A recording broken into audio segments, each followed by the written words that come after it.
துணை முதலமைச்சர் இருக்கார் இல்லையா, அவர் வந்து என்ன சொல்றாருன்னா, நான் கிறிஸ்தவன் என்பதில் பெருமை கொள்கிறேன்.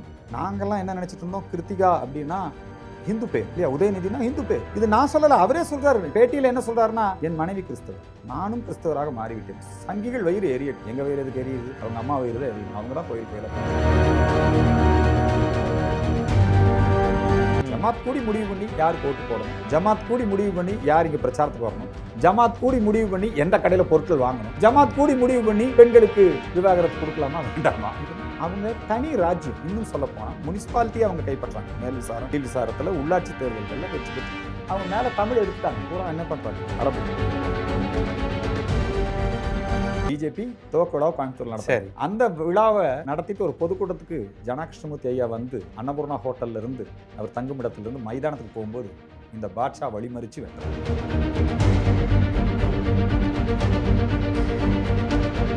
இந்து மதத்துல ஜாதி இருக்குது, அப்படி போனா அங்க போனா கிறிஸ்தவ மதத்துல ரெட்டை டம்ளரு, 2 சுடுகாடு, அப்படியே அந்த ஜாதி பிரச்சனை அங்க போனா போகவே இல்லை. சும்மா அது போயிங்க. அது மீனாட்சிபுரத்துல ஜாதி வெறி அதிகம். நாங்க இப்போ உங்களுக்கு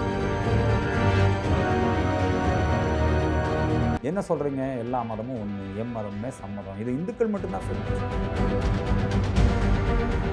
பொங்கல் விழா நடத்தினா கூட என்னங்கிறாங்க, நல்லிணக்க பொங்கல். நல்லிணக்க ரம்ஜான் நடத்த முடியாது, புரியுதுங்களா? நல்லிணக்க கிறிஸ்துமஸ் நடத்த முடியாது, நல்லிணக்க பொங்கல். ஆன்டி காடு கிடையாது. அல்லாஹ்னா ஓகே, ஜீசஸ்னா ஓகே. எங்க முனியப்பன், எங்களுடைய சிவபெருமான், எங்களுடைய மீனாட்சி, இதுதான் அவங்களுக்கு. நான் ஒரு முறை மு க ஸ்டாலின் ஐயா பேசுறேன். சரி, அவர்கிட்ட நான் சொன்னேன், இப்போ உங்ககிட்ட என்ன விஷயங்கள் சொன்னனோ அதே தான் சொன்னேன். நான் மேல அவர் என்ன பண்ணிருக்கணும்னா, என்னோடு வாணி, நாம் இருவரும் அம்பேத்கருக்கு மாலை போடுவோம் அப்படின்னு சொல்லியிருக்கணும்.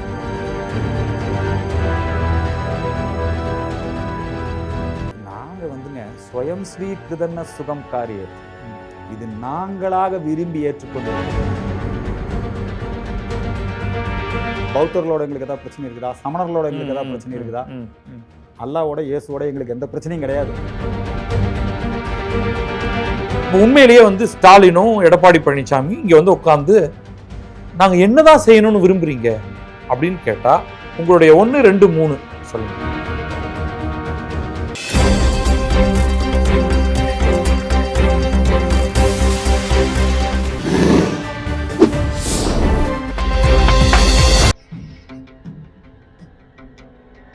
தமிழை நேயர்களுக்கு வணக்கம். நான் பத்ரி சேஷாத்ரி. இன்று நம்மோடு உரையாட வந்திருப்பவர் இந்துத்துவ செயல்பாட்டாளர், இந்து மக்கள் கட்சியின் நிறுவனர் தலைவர் திரு அர்ஜுன் சம்பத் அவர்கள். வணக்கம். பத்ரி சேஷாத்ரி அவர்களுக்கும் தமிழ் அலை தொலைக்காட்சி நேயர்களுக்கும் என்னுடைய அன்பான வணக்கங்கள், வாழ்த்துக்கள். இப்போ இந்து மக்கள் கட்சி அப்படின்னு நீங்கள் ஆரம்பிச்சிருக்கீங்க. உங்களுடைய பேச்சுகள் எல்லாம் நான் தொடர்ந்து கருத்துக்கள் எல்லாம் பார்த்துக்கிட்டு இருக்கேன், உங்களுடைய வீடியோக்கள் எல்லாம் பார்த்துருக்கேன். தமிழகத்தில், குறிப்பாக தமிழகத்தில் இந்துக்களுக்கு என்ன அச்சுறுத்தல் இருக்குன்னு நீங்கள் நினைக்கிறீங்க? அதை தீர்க்கறதுக்கு இந்து மக்கள் கட்சின்னு ஒரு அமைப்பே ஏற்படுத்தணுங்கிற அளவுக்கு. தமிழகம் ஹிந்துக்கள் பெரும்பான்மையாக வாழக்கூடிய பகுதி. பாரத நாடு, இந்தியா, இந்த இந்தியாவில் சிறுபான்மை மக்கள் பல மாநிலங்களில், காஷ்மீரத்தில் உதாரணத்துக்கு, வங்காளத்தில், அங்கெல்லாம் வந்து ஹிந்து மைனாரிட்டியாகி இஸ்லாமியர்கள் மெஜாரிட்டியான காரணத்தினால அரசியல், சமூக, பிரிவினைவாத, பயங்கரவாத பிரச்சனைகளை எல்லாம் நம்ம சந்திச்சுக்கிட்டு இருக்கிறோம். அதை தீர்ப்பதற்கான முயற்சிகளையும் நம்ம எடுத்துக்கிட்டு இருக்கோம். அதிர்ஷ்டவசமாக தமிழ்நாடு ஹிந்து மெஜாரிட்டி ஸ்டேட். ஒரிசா, அதுக்கப்புறம் தமிழ்நாடு தான் ஹிந்து மெஜாரிட்டி ஸ்டேட். நம்முடைய தமிழ்நாட்டில் கடந்த 70 ஆண்டு காலமாக திராவிட இயக்கங்களுடைய தாக்கம் இருக்கிறது. சரி, நம்முடைய தமிழகத்தில் மதமாற்றம் காரணமாக கன்னியாகுமரி மாவட்டத்தில் இன்றைக்கு ஹிந்து தமிழர்களின் எண்ணிக்கை குறைந்து கிறிஸ்தவர்களின் எண்ணிக்கை அதிகமாகி அந்த மாவட்டம் வந்து இன்னைக்கு வந்து ஹிந்து மைனாரிட்டி மாவட்டமாக மாறிடுச்சு. காரணம் மதமாற்றம். இந்த மதமாற்றம் எப்போ துவங்கியது அப்படின்னு கேட்டிங்கன்னா, பிரிட்டிஷ் காலத்திலேயே துவங்கிடுச்சு. 100% மீனவ மக்கள், கன்னியாகுமரி மாவட்டம் அந்த கடலோர பகுதியில் மீனவர்கள், அதிபத்த நாயனார் வம்சத்தை சார்ந்தவர்கள் இன்றைக்கு கிறிஸ்தவர்களாக இருக்கிறார்கள். அது எப்படி நடந்தது, அது பற்றியெல்லாம் நம்ம மறுபடியும் நம்ம பார்க்கலாம். மதம் மாறிட்டாங்க, சரி, கேட்டால் ஜாதியால் மாறிட்டாங்கம்பாங்க, தீண்டாமையால் மாறிட்டாங்கம்பாங்க, அல்லது பிரிட்டிஷ் ஆட்சி காலத்தில் அவங்க வந்து திட்டமிட்டு சதி செய்து மதம் மாற்றப்பட்டார்கள்பாங்க. அண்ணல் காந்தியடிகள் என்ன சொல்கிறாருன்னா, இவங்கெல்லாம் அரிசிக்கும் கோதுமைக்கும் மதம் மாறினவங்க, அரிசி கிறிஸ்தவர் கோதுமை கிறிஸ்தவர்னெல்லாம் சொல்லுவாங்க. இதெல்லாம் இருக்கட்டும், எப்படி நடந்ததுங்கிறது அது ரெண்டாவது. சரி. இன்றைக்கு அந்த மதமாற்றம் அதிகரித்து விட்ட காரணத்தினால, அவர்கள் எண்ணிக்கை அதிகரித்து விட்ட காரணத்தினால, அங்கே நம்முடைய இந்திய அரசியல் சாசனம் அங்கே செயலற்று போகிறது. இந்திய இறையாண்மை கேள்விக்குள்ளாகிறது. எடுத்துக்காட்டு சொல்லு. இந்தியாவுக்குன்னு சுப்ரீம் கோர்ட் இல்லைங்களா? ஆமா. 3 தூண்களில் ஜனநாயகம் இயங்குது. நீதி, நிர்வாகம், சட்டம். இந்த 3மே கிறிஸ்தவ பெரும்பான்மை கிராமங்களில் செல்லுபடியாகாது. அங்கே டயோசிஸ் சபைகள், அவங்க அன்பியங்கள் வச்சிருக்காங்க. அந்த சபைகள், அந்த சபையினுடைய பாதிரியார், அவங்க தான் ஒரு மீன் விலையை கூட அவர்கள் தான் தீர்மானிப்பார். அன்பியங்கள்னு ஒரு அமைப்பு வச்சிருப்பாங்க. பால், என்ன பால் வாங்கணும், நாஞ்சில் பால் தான் வாங்கணும். உங்களுடைய தொழில், உங்களுடைய இன்னும் சொல்ல போனா வரி வசூல், இது எல்லாம் கூட சபைகள் மூலமா தான் நடக்கும். கவர்மெண்ட் இருக்கும், ஆனா சபைகள் அதிகாரம் பெற்றவைகளாக இருக்கும். அந்த மக்கள் இருக்காங்க பார்த்தீங்களா, மீனவ மக்கள், அந்த பரதவ இன மக்கள், அவங்க வந்துங்க இயற்கையிலேயே ரொம்ப, அதாவது வந்து என்னன்னா, கடவுளுக்கு பயப்படுறாங்க. சரி. God faith people. அவங்க வந்து ஜீசஸை கடவுளாக ஏற்றுக்கிட்டாங்க. கடவுளுக்கு அப்புறம் அவங்க பாதிரியாரில் ரொம்ப நம்புறாங்க. அந்த சர்ச்சுகள் அந்த மக்களை, அவர்களை அப்படியே வைத்திருக்கிறது. அவங்க யாருக்கு சொல்கிறாங்களோ அவங்களுக்கு தான் ஓட்டு போடுவாங்க. சரி. அவங்க யாருக்கு சொல்கிறாங்களோ, துறைமுகம் வேண்டாம், துறைமுகம் வந்தால் மீனவர் வாழ்வு பாதிக்கப்படும், குளச்சல் துறைமுகம் உங்கள் அனைவருக்கும் தெரியும். அந்த குளச்சல் துறைமுகம் அங்கே வருவதை வேற யாரும் கடல்சார் ஆராய்ச்சியாளர்களோ இல்லைங்க, அவங்கெல்லாம் யாரும் எதிர்க்கல, தடுக்கல, சர்ச்சுகள் எதிர்த்தன. சரி. அதனால குளச்சல் துறைமுகம் அங்கே பண்ண முடியல. அது என்னாச்சுன்னா விழிஞ்சத்துக்கு போயிருச்சு. ஒரு நல்ல ரோடு போடணுமா? இங்கே ஒரே ஒரு கேள்வி. கேரளாவை எடுத்துக்கிட்டிங்கன்னா, ஏற்கனவே அங்கே வந்து ஹிந்து மெஜாரிட்டிங்கிறது குறைந்து குறைந்து இன்றைக்கு வந்து முஸ்லிம்களோட எண்ணிக்கையே கடுமையாக அதிகரிச்சிருச்சு. முஸ்லிம் எண்ணிக்கை அதிகரிச்சிருக்கு, அங்க கிறிஸ்தவர்கள் எண்ணிக்கையும் இல்ல குறைஞ்சு. இங்க நான் சொல்லக்கூடியது ஒரு மாவட்டத்தை எடுத்துக்கொண்டு இப்ப நான் பேசிட்டு இருக்கேன். புரியுது. கேரளால இன்னும் மோசமா இருக்கு. இல்ல நான் இந்த ஒரு, அதாவது இங்க குளச்சல்ல வரல, ஆனா கேரளால விழிஞ்சம்க்கு போயிருக்கு. அங்க பாதிரியார்கள் எடுத்தாங்க, எதிர்த்தாங்க, தடுத்தாங்க. கம்யூனிஸ்ட் கவர்மெண்ட் அதானி கூட ஒப்பந்தம் போட்டுக்கிட்டு அதானியை வச்சு அந்த விழிஞ்சம் போர்ட்டை கட்டமைச்சு போராட்டம் பேரணின்னு வந்தாங்க பார்த்தீங்களா, அந்த பாதிரியாரெல்லாம் தடியடி நடத்தி அவர்களை பிடிச்சி ஜெயிலில் போட்டு அதுக்கப்புறம் அவங்க வந்து அந்த துறைமுகத்தை ஓப்பன் பண்ணாங்க. இது நடந்தது, உங்களுக்கும் தெரியும். சரி, இருக்கட்டும். நான் சொல்றது ஒரு துறைமுகம் ஒரு தான். அதாவது சர்ச்சுகள் உடைய வேலை அப்படின்னா நம்ம என்ன நினச்சிட்டு இருக்கோம்? பைபிள் படிக்கணும், அன்பு செலுத்தணும், ஒரு கண்ணத்தில் அரைஞ்சா மறு கண்ணத்தை காட்டணும் இல்லைங்களா, நல்லது கெட்டதுக்கு பண்ணணும், ஆன்மீக வேலைகளுக்கு தானே சர்ச்சு. சரி, அதானே. ஆன்மீக வேலைகளை மட்டும் செய்யாமல், ஜீசஸ் என்ன சொல்றாரோ அதை செய்யாம, பைபிள்ல என்ன சொல்லுதோ அதை போதிக்காம, முழுக்க முழுக்க மின்சாரம் உற்பத்தி பண்ணலாமா வேண்டாமா? உங்களுக்கு தெரியும், கூடங்குளம் எதிரான போராட்டம் நடத்தினது, பின்னணியில் இருந்தது எல்லாம் யாரு? உதயகுமார் பேர் தான். முழுக்க மைக்கேல் ராயப்பன் அண்ட் மிஷனரி நிறுவனங்கள். ஜெயலலிதா அம்மா 500 நாள் அந்த போராட்டத்தை அவங்க ரொம்ப நல்ல வேளை அந்த நேரத்தில் காங்கிரஸ் மற்றும் ஜெயலலிதா அம்மா போன்றவர்கள் இருந்ததுனால அதுக்கப்புறம் அந்த போராட்டம் முடிவுக்கு வந்தது. அதன் பிறகு இன்றைக்கும் வந்து அங்கே மின்சார உற்பத்தி நடந்து கொண்டிருக்கிறது. ஸோ மின் உற்பத்தி, துறைமுகங்கள், பாலம் கட்டுறது, மார்த்தாண்ட பாலம், அந்த பாலம் குறித்து அவதூறு பரப்புவது, அது கட்டுவதற்கு எதிர்ப்பு தெரிவிப்பது, பாலம் கட்டுறது, இதெல்லாம் சர்ச்சோட வேலையா? தூத்துக்குடி ஸ்டெர்லைட் விஷயத்தில் பார்த்தீங்கன்னா, பனிமய மாதா சர்ச் அங்கிருந்து தான் ஊர்வலம் புறப்படுது. புறப்பட்டு வந்து என்ன பண்ணுறாங்க? மாவட்ட ஆட்சித்தலைவர் அலுவலகத்தை எரிக்கிறாங்க. அங்கே வந்து வன்முறையில் ஈடுபடுறாங்க, துப்பாக்கி சூடு நடக்குது. ஸோ சர்ச்சுகள், சபைகள், கிறிஸ்தவர்கள் மெஜாரிட்டி ஆயிட்டாங்கன்னா மிஷனரிகளின் ஆட்சி நடக்கிறது. இது உங்களுக்கு தமிழர்கள் சிறுபான்மையாகி கிறிஸ்தவர்கள் பெரும்பான்மையாக மாறியதன் விளைவாக இந்துக்களுக்கு எப்போ சொரணம் வந்தது? மண்டைக்காடு பகவதி அம்மன் ஆலயத்தில் 82 எம்ஜிஆர் முதலமைச்சர். பகவதி அம்மன் ஆலயம் பெண்களின் சபரிமலை என்று அழைக்கப்படக்கூடிய ஒரு புனிதமான பகுதி. அங்கே கடலில் போய் குளிச்சுட்டு அவங்க வந்து தான் பூஜைகளை பண்ணுவாங்க.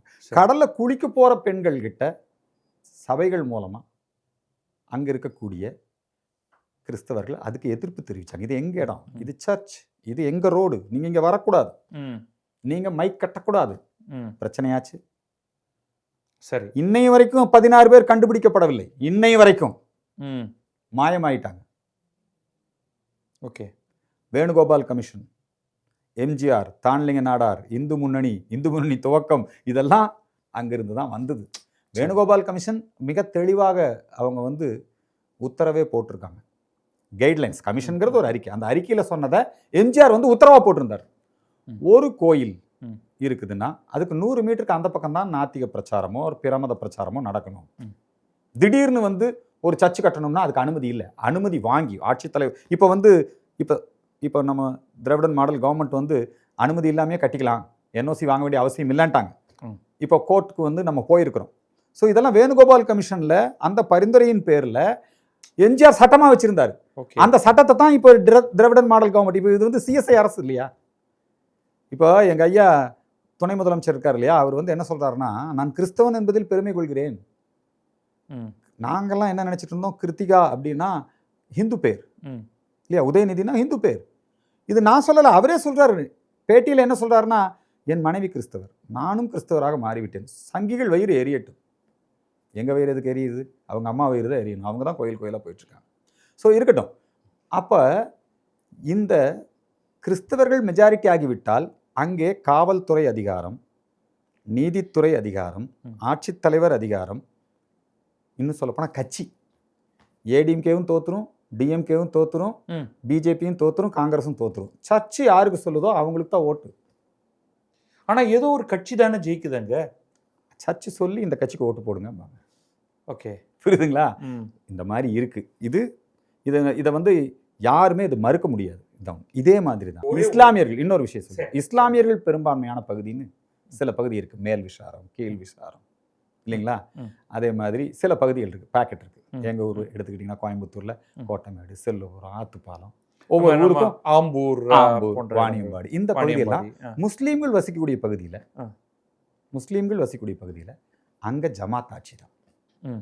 நீதி, நிர்வாகம், சட்டம் எல்லாம் ஜமாத் தான்.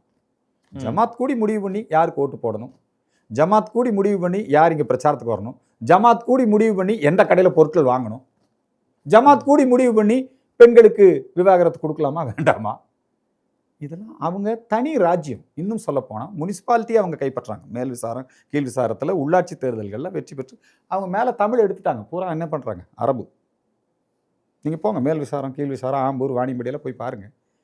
அவங்க வெற்றி பெற்று வந்து விட்டாங்கன்னா அவங்க பகுதியில் அரபு எழுத்துக்கள் தான் இருக்கும், தமிழ் இருக்காது. அப்புறம் இவங்க மெஜாரிட்டியாக இருந்தாங்கன்னா சபைகளின் ஆட்சி, இவங்க மெஜாரிட்டியாக இருந்தாங்கன்னா ஜமாத்துகளின் ஆட்சி. இந்த ஹிந்து நாங்கள் மெஜாரிட்டியாக இருக்கிறோமே, எங்கள் கிட்ட தான் அரசியல் கட்சி, எங்கள் கிட்ட தான் ஜாதி, புரியுதுங்களா? எங்கள் கிட்ட தான் போலீஸு, நீதி, நிர்வாகம், இந்தியா, இதெல்லாம் எங்கள் கிட்ட தான் இருக்குது. நாங்கள் தான் இதுக்கெல்லாம் கட்டுப்பட்டு இப்படி இருந்துக்கிட்டு இருக்கோம். ஏனென்றால் ஹிந்துக்கள் என்கின்ற அந்த உணர்வு சர்டிஃபிகேட்டில் கேட்டால் திருமாவளவன் கேட்டிங்கன்னா அது ஹிந்துன்னு எழுதியிருப்பார். ஏன்னா அப்போ தான் ரிசர்வேஷன் கிடைக்கும், புரியுதுங்களா? மதம் மாதிரி போய்ட்டு ரிசர்வேஷன் கிடைக்காது. அது அம்பேத்கர் வந்து அப்படி ஒரு சோதனையை வச்சுட்டு போயிட்டார்.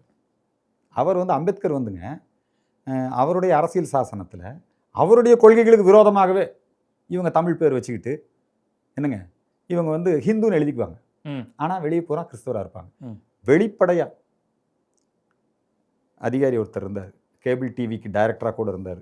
என்னங்க ஒரு நேரத்தில் கலெக்டராக இருந்தார். அவர் வந்து தேவேந்திரர்னு ஹிந்து பல்லர்னு சர்டிஃபிகேட் வச்சிருந்தார். ஆனால் அவர் அவருடைய அட்வைஸும் பண்ணார். என்னன்னு, கிறிஸ்தவர்கள் எல்லோரும் ஹிந்துன்னு சான்றிதழ் வாங்கிக்கிங்க, ஆனால் கிறிஸ்தவத்துக்கு சேவை செய்யுங்க. எப்பேற்பட்ட சீட்டிங் இது! இது நம்முடைய தமிழகத்தில் மண்டைக்காடு ஒரு இன்சிடென்ட் சொன்னேன், மதமாற்றத்தின் காரணமாக ஏற்பட்ட விஷயம். இன்னொரு பக்கம் மீனாட்சிபுரம்னு ஒரு ஊரையே மதமாற்றம் பண்ணாங்க, புரியுதுங்களா? மீனாட்சிபுரம் அது வந்து இஸ்லாத்துக்கு மாறினாங்க, ஒட்டுமொத்தமாக மாறினாங்க. இதெல்லாம் தான் மொத ஹிந்துக்களுக்காக ஒரு அமைப்பு தேவை அப்படிங்கிற அந்த உணர்வை இங்கே ஏற்படுத்துச்சு. கொஞ்சம் கொஞ்சமாக நம்முடைய ஆர்எஸ்எஸ் அதனுடைய வேலைகள் இங்கே துவங்குச்சு, இந்து முன்னணி வேலைகள் இங்கே துவங்குச்சு. இந்த வேலைகள்லாம் வந்து இந்த மண்டைக்காடு மற்றும் மீனாட்சிபுரம் மதமாற்றம் ரெண்டுமே மதமாற்றம் சம்மந்தப்பட்ட விஷயம்தான். இது தொடர்பாக தமிழகம் முழுக்க ஒரு விழிப்புணர்வு ஏற்பட்டது. எல்லா இடங்கள்லையும் ஹிந்து ஒற்றுமை மாநாடுகள் நடைபெற்றது. அந்த காலகட்டத்தில் தான் நாங்கள்லாம் இந்த இயக்கத்துக்கு வர்றோம் கோவையில். அந்த ஊரில் ஒரு சில பகுதிகளில் இஸ்லாமியர்களுடைய எண்ணிக்கை ஜாதியாது, ரொம்ப நல்லிணக்கமாக தான் இருக்காங்க. ஆனால் ஒரு காலகட்டத்தில், அதாவது மண்டைக்காடு இந்த சப்ஜெக்ட் எல்லாம் முடிஞ்சு எல்லா இடங்கள்லையும் நாங்கள் ஹிந்துன்னு வெளியே வரோம், இந்துக்களுக்கு ஒரு இயக்கம் வேணும்னு வெளியே வரோம். ஆர்எஸ்எஸ், இந்து முன்னணி இதெல்லாம் வருது. வரும்போது ஹிந்து முன்னணின்னு ஒரு இயக்கம் வைக்கலாமா நீ? அவங்க என்ன பண்ணுறாங்கன்னா, பாரதிய ஜனதா கட்சி துவக்கம், எங்களுடைய தலைவர் ஜனா கிருஷ்ணமூர்த்தி பொதுச் செயலாளர். சரி. அந்த துவக்க விழாவை கோயம்புத்தூரில் நடத்துகிறாங்க. சரி. பிஜேபி துவக்க விழாவை கோயம்புத்தூரில் நடத்துறாங்க. அந்த விழாவை நடத்திட்டு ஒரு பொதுக்கூட்டத்துக்கு ஜனா கிருஷ்ணமூர்த்தி ஐயா வந்து அன்னபூர்ணா ஹோட்டல்ல இருந்து அவர் தங்குமிடத்திலிருந்து மைதானத்துக்கு போகும்போது இந்த பாட்ஷா வழிமறித்து வெட்டுறாங்க. திருக்கோயிலூர் சுந்தரம், ஜனா கிருஷ்ணமூர்த்தி, டிஆர் சுந்தரம், இந்த 3 பேரும் அந்த வண்டியில் இருந்தாங்க. எங்கே சுந்தரம்னு கேட்டு தான் வெட்டுறான். சுந்தரம்னா திருக்கோயிலூர் சுந்தரம். அவர் வந்து ஹிந்து ஒற்றுமை மாநாடுகளில் ரொம்ப எழுச்சியாக பேசினார். சரி. அவர் சாகர வரைக்கும் அவருக்கு அந்த வெட்டு இடுப்பில் இருந்தது. எங்கள் ஜெயா ஜனா கிருஷ்ணமூர்த்திக்கும் கிளம்பு இருந்தது. ஓகே. அந்த சம்பவம் கோயம்புத்தூரில் நடந்த உடனே அப்போ வந்து கடைசியில் டிஜி 1980களில் நடக்குது. 86 லத்திகா சரண் அப்போ வந்து அப்போ தான் அவங்க வந்து ஜாயின் பண்ணுறாங்க ஐபிஎஸ், லேடி ஐபிஎஸ். அதுக்கப்புறம் அவங்க டிஜிபி ஆகி தான் ரிட்டையர் ஆனாங்க. சரி. அவங்க தான் அதில் நடவடிக்கை எடுத்து இந்த பாட்ஷாவை கைது பண்ணாங்க. அந்த விஷயத்தில் அவங்களுக்கு தண்டனை கிடைச்சது. பாட்ஷாவுக்கு 2 ஆண்டு கால தண்டனையாக கிடைத்தது. அதுக்கப்புறம் கோபால்ஜி அங்கே இந்து முன்னணி பொதுக்கூட்டம், அந்த பொதுக்கூட்டம் முடித்து விட்டு மதுரைக்கு போகும்போது இதே பாட்ஷா அவர் பின்னாடியே போய் மதுரை ரயில் நிலையத்தில் வெட்டினாங்க. புரியுதுங்களா? அது கடைசி வரைக்கும் அவருக்கு அந்த இது நீங்கள் பார்த்துருப்பீங்க. நான் வந்து ராமகோபாலனை சந்திச்சிருக்கேன், அவருடைய உடல் வெட்டுத்தழும்புகள் பார்த்துருக்கேன். ஜனா கிருஷ்ணமூர்த்தியோ மற்ற நீங்கள் சொன்னவர்கள் யாரையும் நான் நேரடியாக எனக்கு பழக்கம். அதுக்கப்புறம் தான் கோபால்ஜி. ஓகே. அப்போ அந்த நேரத்தில் நாங்கள்லாம் ஆர்எஸ்எஸ், இந்து முன்னணி இந்த அமைப்புகளில் தீவிரமாக இருந்தோம். இந்த நேரத்தில் என்ன ஆகுன்னா, அந்த திராவிடர் கழகம் இருக்கு இல்லைங்களா, இந்த அமைப்பு அவங்க வந்து கிறிஸ்டின் மிஷனரிஸ், அதாவது கிறிஸ்தவர்கள், தமிழ் பேர் வச்சுருப்பான், ஆனால் தீகா பேச்சாளராக இருப்பான். முஸ்லீம், அவன் முஸ்லீம் பேர்லேயே வந்து தீகா மேடையில் ஏறி நம்ம கடவுளை கேவலமாக பேசுவான். பொதுவாக கடவுள்களை திட்டமாட்டாங்க, மதத்தை திட்டமாட்டாங்க, நம்மளோட கடவுள்களை மட்டும்தான் திட்டுவான். புரியுதுங்களா? அவங்க வந்து அந்த நேரத்தில் ஒரு பட்டிமன்றம் ஒன்று ஏற்பாடு பண்ணாங்க. ஆபாசத்தில் விஞ்சி நிற்பது ராமாயணமா மகாபாரதமா? அப்போ நாங்கள் இந்து முன்னணியிலேருந்து பதிலடி கொடுத்தோம், இதுக்கு நீ தடை பண்ணணும்.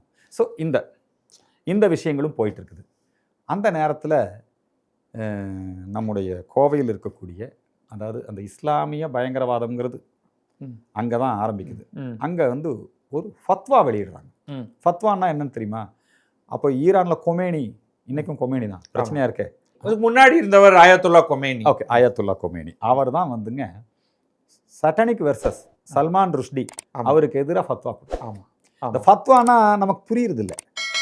ஜிகாத்னா என்ன எங்களுக்கு தெரியாது. பழனி பாபா கோயம்புத்தூரில் வந்து ஜிகாத் மூவ்மெண்ட் ஆரம்பிக்கிறார். எங்களுக்கு எதிராக ஒரு ஃபத்வா போஸ்டர் அடித்து ஒட்டப்படுகிறது. போஸ்டர் பொது வீதிகளை ஒட்டுறாங்க. அர்ஜுன் சம்பத், வீர கணேஷ், சிவக்குமார், இவங்களையெல்லாம் மூகாம்பிகமணி, பரமசிவம், இவங்களையெல்லாம் வந்து ஆர்எஸ்எஸ்காரர்களை 10 நாளில் கொல்வோம், இஸ்லாத்தின் ஃபத்வா. ஐயோ! அதே மாதிரி அப்படியெல்லாம் வந்து ஒரு போஸ்டர் ஒட்டப்படும் பொழுது காவல்துறை என்ன செய்யுது? காவல்துறை அந்த போஸ்டரை கிழித்தெறிந்தார்கள். காவல்துறை அப்படியே பார்த்துக்கிட்டே இருந்தாங்க. அவங்களுக்கு இதோட தீவிரம் புரியல. அப்புறம் என்ன பண்ணுறாங்க, 10வது நாளோ அதுக்குள்ளேயோ வந்து வீரகணேசை கொலை செய்தார். அந்த பேர். ஓகே. அதனை தொடர்ந்து சிவா கோயம்புத்தூரில் இதே மாதிரி ஃபத்வா விதித்து படுகொலை செய்யக்கூடிய ஒரு கலாச்சாரம். அந்த கொலைகள் எல்லாமே ஹலால் கொலைகள். நீங்கள் இதெல்லாம் வெளியே தெரியாதுங்க. நீங்கள் அருள் கூர்ந்து அந்த நேரத்தில் அந்த அந்த அந்த பாடியை நீங்கள் எல்லாம் பார்க்கணும். இன்னொரு உதாரணம் சொல்லலாம், அவங்க தரப்புலேருந்தே சொல்லணும். கொளத்தூர் மணியண்ணனுடைய இயக்கம் வந்து திராவிடர் விடுதலை கழகம் சம்திங், டிவிகே இல்லையா, திராவிடர் விடுதலை கழகம். அவருடைய கட்சியில் ஃபரூக்குன்னு ஒரு திராவிடர் கழக அவருடைய கட்சி தொண்டர் இருந்தார். அவர் திராவிடர் கழகத்தில் உறுப்பினராக இருக்காருங்கிறதுனால கோயம்புத்தூர் ஜமாத்தில் நீ இதுக்கெல்லாம் போகக்கூடாது, பண்ணக்கூடாது அப்படின்னு அவர் கூட விவாதங்கள்லாம் நடக்குது. அப்போ அவரை கூப்பிட்டு அவரே நாத்திக கருத்துக்களை வெளியிட்டார் நினைக்கிறேன். கடவுள் இல்லைன்னு 2-3 பதிவுகள் போடுறாரு. சரி ஆச்சுங்களா? அது அவர் திராவிடத்தில் இருக்கிறார். ஆமா. ஆனால் இவங்க என்ன பண்ணுறாங்க, அவரை அட்டாக் பண்ணி கழுத்தை கொஞ்சம் கொஞ்சமாக அறுத்து ஹலால் கொலை செஞ்சாங்க. நீ ஒத்துக்கோ, அல்லாஹ் வந்து நீ இல்லைன்னு சொல்லக்கூடாது. இதெல்லாம் கோவையில் நடந்தது. ஸோ இது மாதிரியான அந்த ஃபத்வா கலாச்சாரம், ஹலால் கொலை கலாச்சாரம் ஆரம்பிக்குது. இந்தியாவில் காஷ்மீரில் பயங்கரவாதிகள் துப்பாக்கி கையில் வச்சுருக்கிறாங்க, வெடிகுண்டுகள் வீசுகிறாங்க. அங்கே கூட ஆர்எஸ்எஸ் அலுவலகத்து மேலே பிளாஸ்ட் பண்ணதில்லை, தாக்குதல் நடத்தினதில்லை, ஃபத்வா விதிச்சு. அவங்க இடையில சொன்னாங்க கலீவ் ரலீவ் சலீவ்னு சொல்லி எங்கள் மக்களை விரட்டினாங்க. ஆனால் தமிழ்நாட்டில் மட்டும்தான் எங்கள் ஆர்எஸ்எஸ் அலுவலகத்தையே குண்டு வச்சு தகர்த்தார்கள், அறிவித்து தகர்த்தார்கள். இந்து முன்னணி அலுவலகத்தை குண்டு வைத்து தகர்த்தார்கள். எங்களுடைய தலைவர் ராஜகோபாலனை வெட்டி கொலை செய்தார்கள். இது மதுரையில் நடந்தது. மதுரையில் நீங்கள் இதுவரைக்கும் 160க்கும் மேற்பட்டவரை மாவட்ட வாரியாக நாங்கள் பட்டியல் போடணும். ஆடிட்டர் ரமேஷ், வெள்ளையப்பன், நீங்கள் இங்கே நடுவில் தொடர்ச்சியாக பல கொலைகள் நடந்தன. ஆமாம். ஆனால் கடந்த ஒரு 10 ஆண்டுகள் அப்படின்னு பார்க்கும் குண்டு வெடிப்புக்கு பிறகு, கோவை தொடர் குண்டு வெடிப்புக்கு பிறகு இவர்கள் எல்லாம் சிறையில் அடைக்கப்பட்டார்கள். இல்லை, இந்த ஆடிட்டர் ரமேஷ் கொலையெல்லாம் அதற்கு பிறகுதான் நடந்தது. அந்த சிறையிலேயே இருந்துகிட்டே திட்டமிட்டு செய்த கொலை தான் வேலூர்ல அரவிந்த், டாக்டர் அரவிந்த் கொலை. அதே மாதிரி ஆடிட்டர் ரமேஷ் கொலையெல்லாம் சிறையில இருந்தே திட்டமிட்டு. அதுல அந்த அல் உம்மாங்கிற ஒரு இயக்கம் சொல்றேன். ஆக அவங்களும் மேலப்பாளையம் இந்த பகுதிகளெல்லாம் இந்த மாதிரியான ஒரு பயங்கரவாதம், மதமாற்றம் ஒரு அச்சுறுத்தல், பயங்கரவாதம் ஒரு அச்சுறுத்தல். இதை அரசியல் கட்சிகள் எப்படி அணுகுகின்றன? அரசியல் கட்சிகள் சிறுபான்மை ஆதரவு. இங்கே அரசியல் கட்சிகள் திராவிட கட்சிகளுடைய எழுச்சி தான். என்னங்க, காங்கிரஸும் மதசார்பற்ற கட்சிகள் தான் இங்கே அதிகம். நம்முடைய சமயம் சார்ந்து இப்போ முஸ்லீம்களுக்கு முஸ்லீம் லீக் இருக்குது, நிறைய அமைப்பு இருக்குது. கிறிஸ்தவர்களுக்கு கிறிஸ்தவ அமைப்புகள் நிறைய இருக்குது. ஆனால் அரசியல் கட்சியாக அவர்களுக்கு ஒன்று கிடையாது. முஸ்லீம் லீக் என்ன கட்சி? முஸ்லீம் லீக் இருக்கு. இப்போ கிறிஸ்தவ நல்லெண்ணெய் இயக்கம் வச்சிருக்கிறாங்க. இன்னைக்கெல்லாம் நிறைய எத்தனை மாநாடு போட்டு மிரட்டுறாங்க. அவங்களுக்கு எதுக்குங்க அரசியல் கட்சி தனியா? அவங்க தான் எல்லா கட்சிக்குள்ளேயும் ஊடுருவி இருக்காங்களே. நீங்கள் ஜெயலலிதா அம்மா வந்ததுன்னா ஒரு சபை வந்து அங்கே கண்ட்ரோல் எடுத்துக்குவாங்க. சரி, அவங்க சர்ச்பாக் கான்வென்ட்டில் படித்தவங்க. நீங்கள் ஜெயலலிதா அம்மா வரும்போது பாருங்கள், அவங்க தான் நாங்கள் எல்லாரும் நமக்கு ஜெயலலிதானா அவங்களுக்கு ஒரு ஹிந்துத்துவ இமேஜ் இருக்குது. ஓகே, இருக்கட்டும். ஆனால் அவங்க என்ன பண்ணாங்க, அவங்க தான் மோசடி மதமாற்ற தடை சட்டம் கொண்டு வந்தாங்க. கொண்டு வந்தது என்ன பேர்? மோசடி மதமாற்ற தடை சட்டம். மதமாற்ற தடை சட்டம் இல்லை, மோசடி பண்ணி மதமாற்ற தடை சட்டம் கொண்டு வந்தாங்க. அப்புறம் அவங்க வந்து அடுத்த தேர்தலில் அவங்களுக்கு சரியா கூட்டணி அமையல, தோத்துட்டாங்க. அதனால ஜெயலலிதா அம்மா அப்படியே ரிவர்ஸ் ஆனாங்க. பாருங்க என்ன ஆனாங்க தெரியுங்களா? அருமனை கிறிஸ்துவ விழாவில் கலந்துக்கிட்டு திடீர் சர்ச்சைகளை அனுமதிச்சாங்க. அருமனை கிறிஸ்துவ விழாவில் கலந்துக்கிட்டு மதமாறி சென்றாலும் உங்களுக்கு SC ST ஸ்டேட்டஸ் கொடுப்போம் இப்படி எல்லாம் பேசினாங்க. திடீர் சர்ச்சைகளுக்கு அனுமதி. இதெல்லாம் அப்படியே பொலிட்டிஷியன்ஸ் என்ன பண்றாங்கன்னா, அங்க ஒட்டு மொத்தமா ஓட்டு இருக்கு, அதனால நாம வந்து அப்படியே மாத்திக்கிறாங்க. Okay okay. இது வந்து ஒரு இந்த ஹிந்துக்கள் ஒரு அரசியல் அனாதைகளாக நம்ம இருக்கிறோம். சரி, இப்போ கொஞ்சம் பிஜேபி நல்லா டெவலப் ஆகி வந்திருக்குது. பிஜேபி வந்து, ஆனால் தமிழகத்தில் போக வேண்டிய தூரம் இன்னும் நிறைய அதிகம் இருக்கு, இன்னும் நிறைய இருக்குது. இதுக்கு இடையில பிஜேபியும் பல விஷயங்களை அவங்க அரசியல் ரீதியாக அணுகுவாங்களே ஒழிய ரிலிஜன் ஓரியன்டாக ஹிந்துக்களுக்காக குரல் கொடுப்பதற்குன்னு ஒரு அமைப்பு தேவை. அதற்காகத்தான் இந்து மக்கள் கட்சிங்கிற இந்த அமைப்பை நாம துவக்கியது வந்து 93 துவக்கிறோம். சரி, 93 துவக்கின உடனேயே 94, 95, 96 புரியுதுங்களா? 97 காவலர் செல்வராஜ் படுகொலை, அதனைத் தொடர்ந்து குண்டுவெடிப்பு சம்பவம், அதனைத் தொடர்ந்து நான் கைது செய்யப்படுகிறேன், தேசிய பாதுகாப்பு சட்டத்தில் அடைக்கப்படுகிறேன், 3 ஆண்டு காலம் சிறையிலே விசாரணை சிறைவாசியாக இருக்கிறேன். அதுக்கப்புறம் நான் ரிலீஸ் ஆகி வர்றேன். அதுக்கப்புறம் தாய் மதம் திரும்ப வேண்டும். ஏன்னா நீ வந்து என்னன்னு சொல்லி நீ வந்து எல்லாரையும் மதம் மாத்திர, இந்து மதத்தில் ஜாதி இருக்குது, அப்படி போனால் அங்கே போனால் கிறிஸ்தவ மதத்தில் 2 டம்ளரு 2 சுடுகாடு, அப்படியே அந்த ஜாதி பிரச்சனை போகவே இல்லை. சும்மா அது பொய்யுங்க. அது மீனாட்சிபுரம் ஜாதி வெறி அதிகம். நாங்கள் இப்போ உங்களுக்கு சொல்கிறோம் கேட்டுக்கோங்க. திண்டுக்கல்ல 4-5 கிராமங்கள் எல்லாமே வந்து வக்கம்பட்டி என்னங்க இந்த மாதிரி கிராமங்கள், அந்த கிராமங்கள்லாம் கிறிஸ்தவர்கள் மெஜாரிட்டி. அங்கே வந்து ஹிந்துக்கள் விளையாட முடியும், அதாவது என்ன சொல்கிறது, ஹிந்துக்கள் நிம்மதியாக இருக்க முடியாது. 2500 குடும்பம் அவங்க இருப்பாங்க, நாங்கள் 250 குடும்பம் தான். என்னங்க இந்த 250 குடும்பமும் அங்கே வந்து ஊரை விட்டு ஒதுக்கி வைக்கப்பட்டிருக்கு. மிக சமீபத்தில் நீதியரசர் ஜி.ஆர். சுவாமிநாதனுடைய வேறு வழக்கு, திருப்பரங்குன்றம் வழக்கில் பெருமாள் கோயில் பட்டி ஒரு அந்த சர்ச்சுடைய, அதாவது கிறிஸ்தவர்கள் ஒரே ஒரு நிகழ்ச்சியை ஈஸ்டர் சமயத்தில் கிரவுண்டில் நடத்துகிறாங்க. ஆமாம், கோயில் அன்னதானத்தை அனுமதிக்கலீங்க, அன்னதானம் செய்யக்கூடாது சார். அங்கே ரெண்டுமே நீதிமன்றம் மூலமாக தான் நடந்தது. பெருமாள் கோயில் பட்டியில் இதே கார்த்திகை தீபம் ஏற்றுறதுக்கு சர்ச் எதிர்ப்பு, ஆனால் நீதிமன்றம் அனுமதி கொடுத்தது. இதே 144 தடை உத்தரவு போட்டு இதே ஜஸ்டிஸ் சுவாமிநாதன் வழங்கிய தீர்ப்பு தான். அங்கே இன்னி வரைக்கும் நடக்கல. அதுதான் அவரே சொல்றாரு. அதுக்கு அடுத்தது இன்னொரு கோயில், நான் சொல்ற வக்கம்பட்டியில, பஞ்சம்பட்டியில, அங்கதான் நீங்க சொல்லக்கூடிய அன்னதானம் பண்ணக்கூடிய அன்னதானம், கும்பாபிஷேகம் நடக்குது, அன்னதானம் பண்ண முடியாதுங்கிறான், விட மாட்டேங்கிறான். அன்னதானம் பண்ணக்கூடாதுங்கிறான் பொது இடத்துல. இல்லாட்டி நீ வந்து ரோட்ல போய் பண்ணு அப்படிங்கிற. ஆமா, நீ அரசுக்கு சொந்தமான இடம், அதுவும் ரோடு தான், அதுவும் மைதானம் தான். அந்த இடம் நாங்க வந்து வருஷத்துக்கு ஒருக்கா விழா பண்றோம், நீங்க அங்க வரக்கூடாதுங்க. என்னங்க மனப்பான்மை இது? என்ன சொல்றீங்க? எல்லா மதமும் ஒண்ணு, மதமுமே சம்மதம், இது இந்துக்கள் மட்டும்தான் சொல்லிட்டு இருக்கோம். புரியுதுங்களா?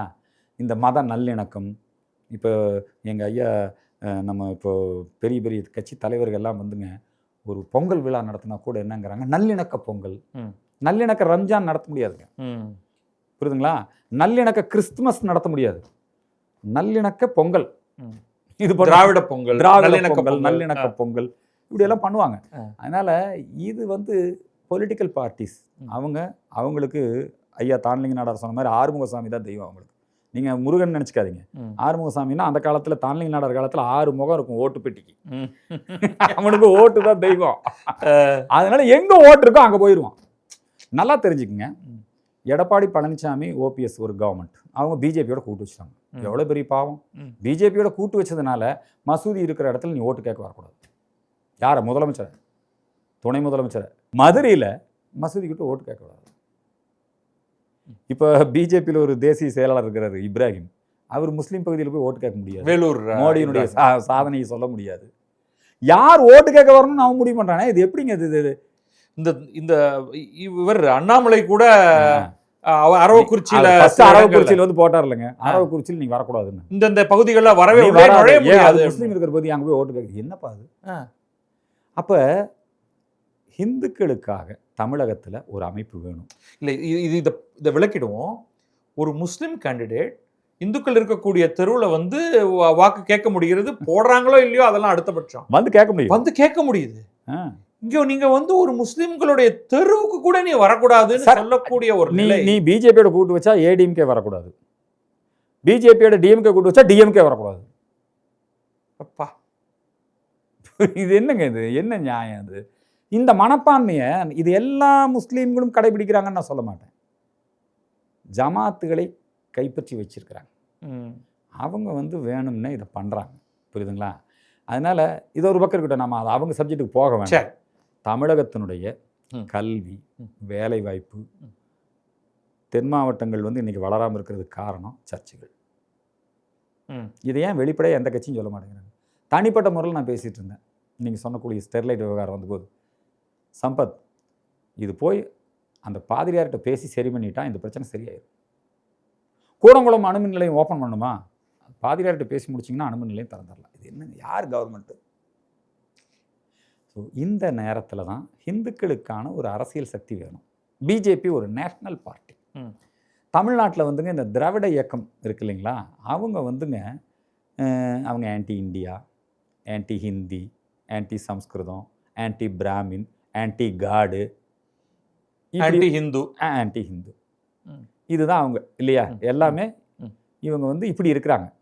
அவங்க ஆன்டி ரிலிஜன் கிடையாது, ஆன்டி காடு கிடையாது.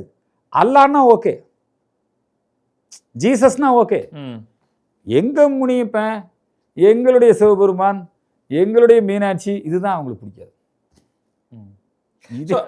இது என்ன? ஸோ இந்த திராவிடன் மைண்ட், இதுதான் முற்போக்கு, இதுதான் பகுத்தறிவு. நான் இதை சம்மரைஸ் பண்ணுறேன். சொல்லுங்க. கிளியராக நீங்கள் வந்து சிறுபான்மையினர், பொதுவாக சிறுபான்மையினர் நாம் சொல்லக்கூடிய கிறிஸ்தவர்களும் முஸ்லிம்களும் எண்ணிக்கையில் அதிகமாகும் பொழுது அவர்கள் பெரும்பான்மையினராக ஒரு கிராமத்துக்கோ அல்லது ஒரு மாவட்டத்துக்கோ ஆகும் பொழுது அங்கே இந்துக்களுடைய வாழ்க்கை என்பது மிகப்பெரிய அச்சுறுத்தலுக்கு ஆளாகிறது. ஒன்று, பூர்வகுடிகளுடைய வாழ்க்கை என்ன, அது பௌத்தர்களா இருந்தாலும் இந்துக்களா இருந்தாலும் கிறிஸ்தவ முஸ்லிம் அல்லாதவர்களுடைய வாழ்க்கை அப்படின்னு வச்சுப்போம். ஒன்று. ரெண்டாவது, இந்த சர்ச்சின் பிடி, மிஷனரிஸ் அரசியல்ல, அதே மாதிரி ஜமாத்தின் பிடி இந்திய இறையாண்மையே கேள்விக்குள்ளாக்குகிறது இந்த பகுதியில். இது ரெண்டையும் நான் வந்து புரிஞ்சுக்கிட்டேன். ஆனால் இதை எதிர்க்க வேண்டிய இடத்துல இருக்கக்கூடிய பெரிய கட்சிகள்னு பார்த்தா, நடுநிலையாளர்கள், பெரிய கட்சிகளே எடுத்துப்போம். அந்த இடத்துக்கு வரும் பொழுது அவர்கள் இந்துக்களுடைய தரப்பை எடுத்துக்கொள்வதாகவே இல்லை, கேட்கறதுக்கே தயாரில்லை. அதை நீங்க சொல்றீங்க. நான் ஒரு முறை மு க ஸ்டாலின் ஐயா அவர்களை சந்தித்தேன். சரி, அவர்கிட்ட நான் சொன்னேன், இப்போ உங்ககிட்ட என்ன விஷயங்கள் சொன்னனோ அதே தான் சொன்னேன். ஐயா, உங்க நம்பிக்கை ஓகே, உங்க கட்சி கொள்கை ஓகே, நாங்கள் ஹானர் பண்றோம், எங்களுக்கு அது பிடிக்கல, ஆனால் ஹானர் பண்றோம். ஆனால் எங்க தரப்பு செய்தி நீங்க கேட்க வேண்டாமா, அதுக்கெல்லாம் நீங்க எப்போ வேணா வந்து சொல்லாமே அப்படின்னாரு. ஆனால் நாங்கள் போய் சொல்லி இது வரைக்கும் ஒரு பிரச்சனை கூட அவங்க தீர்வு கண்டது இல்லை. இப்போ திருப்பரங்குன்றம் எடுத்துக்கங்க, நீதிமன்றம் சொல்லியிருக்கு. அவர் என்ன ஜாதி அதெல்லாம் விட்டுருங்க, திருப்பரங்குன்றம் உயர் நீதிமன்றம் தீர்ப்பு கொடுத்திருக்குது, தீபம் போடலாம் இல்லைங்களா. அவர் சும்மா சொல்லலைங்க, சட்டப்படி சொல்லியிருக்கிறார், நேரடியா போய் ஆய்வு பண்ணி சொல்லியிருக்கிறார். புரியுதுங்களா? எல்லா தரப்பு வாதங்களையும் கேட்டு சொல்லியிருக்கிறார். அவர் சொன்ன தீர்ப்பு சரிதான் அப்படிங்கிறத மேற்கொண்டு ரெண்டு நீதிபதிகள் அமர்வுலையும் வந்துருச்சு. ஆனா நடக்கலங்கிறது ஒரு பக்கம் இருக்கட்டுங்க, அது நடக்கும்போது நடக்கட்டும், அவரே சொல்லிட்டாரு. அவர் பண்ண இருக்கிறது தீர்ப்பு கொடுத்துருக்காரு. நீங்க ஜஸ்டிஸ் சுவாமிநாதன் எடுத்துக்கிட்டீங்கன்னு வச்சுக்கோங்க, இதே ஸ்டெர்லைட் கலவர வழக்குல இந்த வாஞ்சிநாதன் இருக்கார் இல்லைங்களா, இப்போ ஜஸ்டிஸ் சாமிநாதனை பார்த்து பிராமண நூலிபான் இல்லையா, ஒரு ஐயரு அது என்னமோ சொல்லி திட்டிட்டு எல்லாம் இருக்காருல்ல. இப்ப திருப்பரங்குன்றம் தீபம் ஏத்தின தீர்ப்புக்கு எதிராக மேல்முறையீடெல்லாம் போற வாஞ்சிநாதன், இந்த வாஞ்சிநாதன் அவர் ஸ்டெர்லைட் கலவர வழக்குல யாருக்கு ஜாமீன் கொடுத்தது? யாரு? ஜஸ்டிஸ் சுவாமிநாதன் ஜாமீன் கொடுத்தார். பெருமாள் முருகன் மாதருபாகன் ஒரு நாவல், அதுல பெருமாள் முருகனுடைய அந்த நாவல் எங்க கொங்கு பெண்களை கேவலப்படுத்தி எழுதியிருக்காங்க, தப்பா ஆவணப்படுத்தி இருக்கிறாங்க. இதை எடுத்து நாங்க போராடணும். ஆனா அவரு கருத்துரிமை இருக்குதுன்னு ஜஸ்டிஸ் சாமிநாதன் தீர்ப்பு கொடுத்திருக்காரு. அல்ல, அப்ப அவர் வந்து அவர் ஜஸ்டிஸா இல்ல, வழக்கறிஞராக இருந்து பெருமாள் முருகனுக்கு ஆதரவாக வாதாடி. அப்ப இது மாதிரி நம்ம பல விஷயங்கள் சொல்லிட்டே இருக்கலாம். ஆக நீதிமன்ற தீர்ப்பு இருந்தும் கூட ஒரு ஆர்டிஓ உத்தரவிட்டு சந்தனக்கூடு நடக்குதுங்க, ஒரு நீதிமன்றம் உத்தரவிட்டு எங்களால தீபம் ஏற்ற முடியல. இல்ல, இது நிச்சயமா வந்து அது ஒரு லாப்சைடட்னஸ் இருக்கு, ஒத்துக்கிறோம். நீங்க வந்து எனக்கு ரொம்ப பகீருங்குது, நீங்க உங்கள பலர் வந்து உங்களுக்கு உயிர் அச்சுறுத்தல் போஸ்டர் அடிச்சு பண்ணாங்க அப்படின்ட்டு. இப்ப கூட நீங்க அலுவலகத்துக்கு வரும்பொழுது உங்களுக்கு கூடவே கையில் துப்பாக்கி ஏந்தியவர் பாதுகாப்போட வரீங்க. உங்கள் மீதான ஏதாவது தாக்குதல் நடந்திருக்கா? பல முறை நடந்திருக்கு. பல முறைங்கிறீங்க? ஆமாங்க. நான் பேசுகின்ற மேடை, அந்த மேடைக்கு கீழே வெடிகுண்டு கண்டெடுக்கப்பட்டிருக்கிறது. ஓகே. நான் பயணம் செய்கின்ற ரயில் பின்னாடியே துப்பாக்கி ஏந்தி என்னை சுட்டுக் கொல்ல வந்தவர் கைது செய்யப்பட்டிருக்கிறார். நான் குடியிருக்கின்ற வீடு, என்னுடைய பெட்ரூம் எங்கே இருக்குதோ அங்கே வந்து வெடிகுண்டு, நானும் என் குழந்தைகளும் இருக்கக்கூடிய இடத்து மேலே வந்து வெடிகுண்டு வீசியிருக்கிறாங்க, பெட்ரோல் குண்டு வீசியிருக்கிறாங்க. நேரடியாக கத்தியால தாக்குதல், நேரடியாக பல இடங்களிலே என்னோடு தகராறு செய்திருக்கிறார்கள், பல இடங்களில் தகராறு செய்திருக்கிறார்கள்.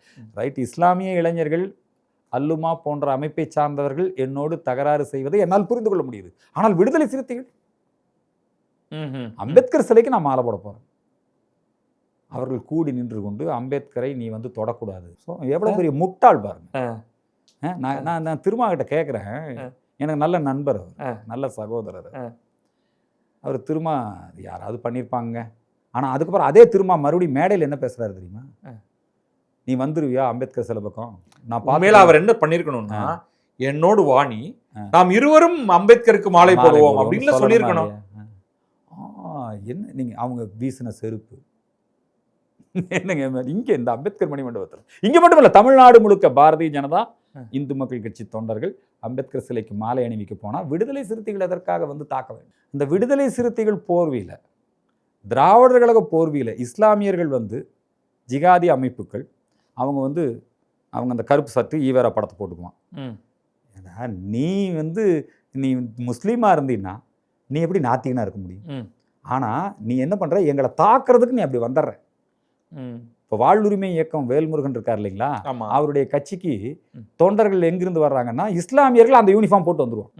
ஏன்னா வாழ்வுரிமை கட்சிக்காரர் பிஜேபி கடுமையாக திட்டி பேசுறாரு வேல்முருகன்.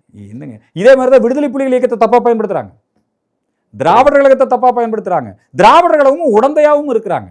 அதனால பல முறை அப்ப எப்ப இருந்து உங்களுக்கு இந்த பாதுகாப்பு கொடுக்க ஆரம்பிச்சாங்க? 86 ஃபத்வா வெளியிட்டாங்க இல்லைங்களா? ஆமாம். அப்போ இருந்து எனக்கு அப்போல்லாம் ஷேடோன்னு போடுவாங்க, துப்பாக்கி ஏந்திய போலீஸார். அப்புறம் இந்த 303 ரைஃபிள் போட்டிருப்பாங்க. அப்போ இருந்து இந்த பாதுகாப்பு தொடர்ந்து இருந்து கொண்டு இருக்கிறது.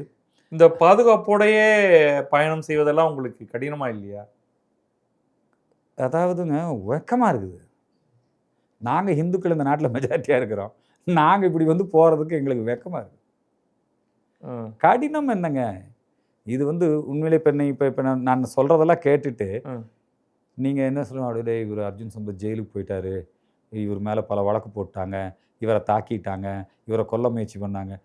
இதெல்லாம் எங்களுக்கு ஆன்ம நிறைவு. நாங்கள் ஒரு ஆர்எஸ்எஸ்காரர், ஒரு சுயம் சேவகர், மிகப்பெரிய மகிழ்ச்சி. இறைவன் எங்களுக்கு இந்த பாக்கியத்தை கொடுத்துருக்காரு. புரியுதுங்களா? அதனால் இதில் கொஞ்சம் கூட துளி கூட ஆர்எஸ்எஸ்காரனுடைய ரத்தத்தில் அச்ச உணர்வு கிடையாது, துளி கூட கிடையாது. அச்ச உணர்வு மட்டுமல்ல, எங்களுக்கு ஐயோ எங்கள் குடும்பத்தில் ஒருத்தரை கொன்னுட்டாங்க, அதனால் எங்களுக்கு கவர்மெண்ட் எதுவும் பண்ணலை, எங்கள் இயக்கம் எதுவும் பண்ணலை, அந்த எண்ணம் எங்களுக்கு கிடையவே கிடையாது. ஆர்எஸ்எஸ் காரியாலய குண்டு வெடிப்பிலே இறந்து போனவர் குமரி பாலன் அவங்க வீட்டுக்கு அப்போது ஜெயலலிதா அம்மா அரசு சார்பில் 10 லட்சமோ 20 லட்சமோ ஏதோ கொடுத்தாங்கன்னு நினைக்கிறேன். அந்த பணத்தை அவங்க அம்மா வாங்கி என்ன பண்ணாங்க தெரியுமா, திரும்ப அப்படியே அவங்களுக்கு கொடுத்துட்டாங்க, கோபால்ஜி கையில். நாங்கள் ஸ்வயம் ஸ்வீகிருதன்ன சுகம் காரியத், இது நாங்களாக விரும்பி ஏற்றுக்கொண்டு இருக்கின்ற நாங்களா ஸ்வயம் சேவர்கள், நாங்கள் இந்த வேலை செய்யணும், இதில் எந்த எதிர்பார்ப்பும் எங்களுக்கு கிடையாது, ஆன்ம திருப்தியோடு இருக்கிறோம். பதத்வே சகாயோ நமஸ்தே நமஸ்தே இந்த நூற்றாண்டு விழா கொண்டாடிட்டு இருக்கிறோம். நாங்கள் ஒரு 40 ஆண்டுகளுக்கு மேலே இந்த பிரார்த்தனை நாங்கள் பாடிட்டு இருக்கிறோம். இந்த பிரார்த்தனைங்கிறது சாதாரணமான விஷயம் அல்லங்க. சுசீலம் ஜெகத்தியே நனம் பிரம்பவேத், இந்த உலகத்திலேயே தலைச்சிறந்த ஒழுக்கம் எங்களுக்கு வர வேண்டும். ஓகே, நாங்களாக விரும்பி இந்த காரியத்தை செய்கிறோம். இதில் எங்களுக்கெல்லாம் அதெல்லாம் ஒரு நல்ல மகிழ்ச்சி தான். நாங்கள் ரத்தம் சிந்திட்டோம், நாங்கள் இங்கே பண்ணிட்டோம், அதனால் எங்களை கவர்னர் ஆக்கு, எங்களை அங்கே கூட்டிகிட்டு போ, எங்களை நீங்கள் பாதுகாத்துக்க, எனக்கு அதெல்லாம் கிடையவே கிடையாது. இப்போ ஒரு செயல் திட்டமாக சொல்லுங்கள். எனக்கு புரியுது நீங்கள் என்ன பேக்ரவுண்ட்லேருந்து வரீங்க, ஏன் நீங்கள் இதை இவ்வளோ ஒரு தீவிரமான ஒரு விஷயமா கையில் எடுக்கிறீங்கன்னு புரியுது. இன்றைக்கு தமிழ்நாட்டை நான் இந்து தேசமாக மாற்றுங்கள் அப்படின்லாம் கேட்கல. இந்துக்கள் அச்சமின்றி இங்கே வாழ வேண்டும், அவர்களுக்கு எந்த பிரச்சனையும் இருக்கக்கூடாது, மதமாற்றத்தை தடுக்க வேண்டும், இதெல்லாம் உங்களுடைய மோசடி மதமாற்றத்தை தடுக்க வேண்டும். சரி ஜி, மதமாற்றம் இங்கே டெய்லி நடக்குது, புரியுதுங்களா? 6 சமயங்கள், ஆதிசங்கரர், சண்மத ஸ்தாபகர், இந்த 6 சமயங்களுக்குள்ள ஏதாவது பிரச்சனை இருக்குதா? சரி இல்லையா? பௌத்தர்களோட எங்களுக்கு ஏதாவது பிரச்சனை இருக்குதா? சமணர்களோட எங்களுக்கு ஏதாவது பிரச்சனை இருக்குதா? அல்லாவோட இயேசுவோட எங்களுக்கு எந்த பிரச்சனையும் கிடையாது, புரியுதுங்களா? எங்களுக்கு எந்த பிரச்சனையும் கிடையாது. சனாதன தர்மம் எங்களுக்கு அதைத்தான் சொல்லி கொடுத்துருக்குது. நாங்கள் சனாதன தர்மத்துக்கு மதம் கிடையாது, ஜாதி கிடையாது, தர்மம் தான் இங்கே. சரி, தர்மங்கிற வார்த்தை வேற, மதம்ங்கிற வார்த்தை வேற. மதம் போக வேண்டும் தான் சொல்கிறோம். சரி, மதமான பேயனை பிடியாது இருக்க வேண்டும். ஆனால் இவங்க என்னங்கிறாங்க, இல்லை நீங்கள் இந்து மதம், நீங்கள் மதவாதி அப்படின்னு அவங்க தான் சொல்கிறாங்க. நாங்கள் எந்த காலத்துலேயும் நாங்கள் எல்லாரையும் நாங்கள் நேசிக்கக்கூடிய ஒரு அதுதான் எங்களுடைய தர்மம். ஏன்னா நான் தெரிஞ்சுக்க வரும்போது உங்களுடைய செயல் திட்டம், அது உங்களுடையது அல்லது எந்த ஒரு கட்சியாக இருந்தாலும், இப்போ உண்மையிலேயே ஸ்டாலினும் எடப்பாடி பழனிசாமி இங்கே உட்காந்து நாங்கள் என்னதான் செய்யணும்னு விரும்புகிறீங்க அப்படின்னு கேட்டால் உங்களுடைய 1, 2, 3 சொல்லுங்கள் எனக்கு. அவங்க என்ன பண்ணணும்? சரியாக கேட்டீங்க. எங்கள் குரலையும் எங்கள் கோரிக்கையும் எங்களுடைய குறைகளையும் கேளுங்க. இப்போ அதை கேட்கறக்கே தயாரில்லாம் இல்லை, கேட்க வச்சிருவோம். என்னென்ன கோரிக்கைகள்? ஃபர்ஸ்ட் 1, 2, 3. முதல்ல எங்களுக்கு ஆன்மா ஆலயங்கள். இந்த ஆலயங்கள் அரசியல்வாதிகள், அரசாங்கம் இந்த 2 பேர்த்தோட பிடியிலிருந்து விடுவிக்கப்பட வேண்டும் ஆச்சுங்களா. சரி. சர்ச்சு சொத்து கிறிஸ்தவரிடம், மசூதி சொத்து இஸ்லாமியரிடம், ஆலய சொத்து மட்டும் அரசிடம். இது என்ன நியாயம்? இந்து ஆலயங்களுடைய சொத்தும் அதோடைய நிர்வாகமும் இந்துக்களுடைய கையில் இருக்க வேண்டும், அரசிடம் இருக்கக்கூடாது. அறங்காவலர் சபைகளிடம் இருக்க வேண்டும். அந்தந்த கோயிலுக்கு ஒரு நிர்வாகம் இருக்கும். அதுக்கான நிர்வாக அமைப்பை ஏற்படுத்தும். அதை உடனே நீ யார் ஆர்எஸ்எஸ் காரங்கிட்ட கொடுக்கணுமா? அது புரியுது எனக்கு ஆச்சுங்களா. அடுத்தது அது திமுக காரண்டியே கூட இருக்கட்டும், ஆனா அறங்காவலர்கள் ப்ராப்பரா எலெக்ட் ஆகணும். ஒண்ணு. ரெண்டாவது, அதுக்கு அடுத்தது மோசடி மதமாற்றம் தடை செய்யப்படும். இன்னைக்கு இங்க எதை மோசடி மதமாற்றம்னு சொல்றீங்க? அதாவதுங்க, ஆசை காட்டுதல், மாணவியினுடைய லாவண்யா மாணவியினுடைய மரணம் உங்களுக்கு தெரியும். ஸோ இது மாதிரி ஆசை காட்டி, அச்சுறுத்தி, கட்டாயப்படுத்தி மதமாற்றம் செய்யக்கூடாது. மோசடி மதமாற்ற தடை சட்டம் கொண்டு வர வேண்டும். புரியுதுங்களா? அரசு எந்திரத்தை பயன்படுத்தி இப்போ புத்தக திருவிழா நடத்தலாம். உங்க கொள்கைகளை எங்க மேல திணிக்காதீங்க. திராவிட கொள்கைகளை திணிக்காதீங்க. கிறிஸ்தவ கொள்கைகளை திணிக்காதீங்க. நான் இப்போ புத்தக கண்காட்சிக்கு போயிருந்தேன் சென்னை. அங்கே போன போது பார்த்தீங்கன்னா இந்து சமய அறநிலையத்துறை ஒரு அரங்கம் வச்சு புத்தகமெல்லாம் வச்சுருக்குறாங்க. அங்கே போனால் ஒரு தேவார புஸ்தகம் கூட தான் கொடுக்கல. ஆனால் அதே புத்தக கண்காட்சியில் முஸ்லீம்கள் எல்லாம் ஏதோ ஒரு ஏற்பாடு பண்ணியிருக்காங்க. இலவசமாக குரான் கொடுக்குறான், இலவசமாக பைபிள் கொடுக்குறான்.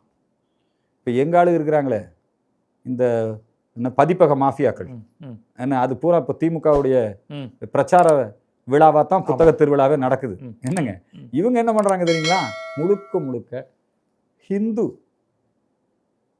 அதாவது தேசியம், அது சார்பாக இருக்கக்கூடிய அந்த புத்தகத்துக்கு எதிராக வெறுப்பை உமிழக்கூடிய, நீங்கள் உங்களுக்கு தெரியும் ஜஸ்டிஸ் சாமிநாதனை பற்றி போட்டிருந்தாங்க.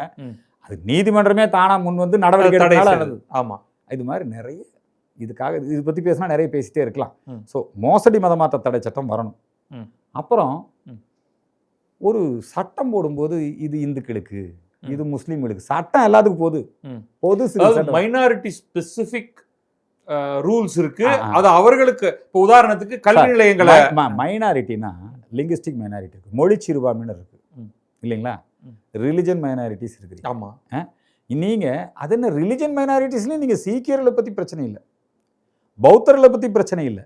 அது என்ன முஸ்லீம் கிறிஸ்தவர்களுக்கு மட்டுமே பள்ளிக்கூடம் துவங்குவதற்கு சலுகை, அவர்களுக்கு மட்டுமே வைத்தியசாலைகள் மருத்துவமனைகள் துவங்குவதற்கு, அறநிலையங்கள் இல்லங்கள் துவங்குவதற்கு சலுகை, அவங்களுக்கு எது கேட்க முடியாது. இப்போ இது என்ன டெட் தேர்வே எழுத வேண்டியதில்லை, அது பாஸ் பண்ணணும்னு அவசியம். அது வந்து அந்த ஆர்டிஇ சட்டத்திலேயே சில பிரச்சனைகள் இருக்கு.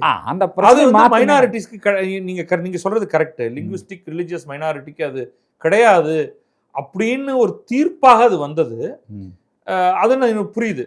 நான் ஒரு இந்து பள்ளிக்கூடம் ஆரம்பிக்கிறேன்னா எனக்கு ஒரு கிறிஸ்தவ பள்ளிக்கூடத்துக்கு கிறிஸ்டியன் மைனாரிட்டி இன்ஸ்டிடியூஷன்ங்கிறத ஆரம்பிக்கிறதுக்கும் இதுக்கும் பெரிய பள்ளிக்கூடம் ஆரம்பிச்சீங்கன்னா மாட்டிக்குவீங்க. அதான் நீங்க பள்ளிக்கூடம் ஆரம்பிச்சீங்கன்னா நல்ல அதுக்கான இடம், அது உண்மைதான், இடம் காமிக்கணும், அப்புறம் நீங்க நல்ல கட்டடம் காமிக்கணும், நீங்க நல்ல வாத்தியார் போடணும், உட்கட்டமைப்பு வசதிகள் நவோதயா ஸ்கூலுக்கெல்லாம் நல்லா பண்ணணுமோ அதெல்லாம் நீங்க பண்ணணும்.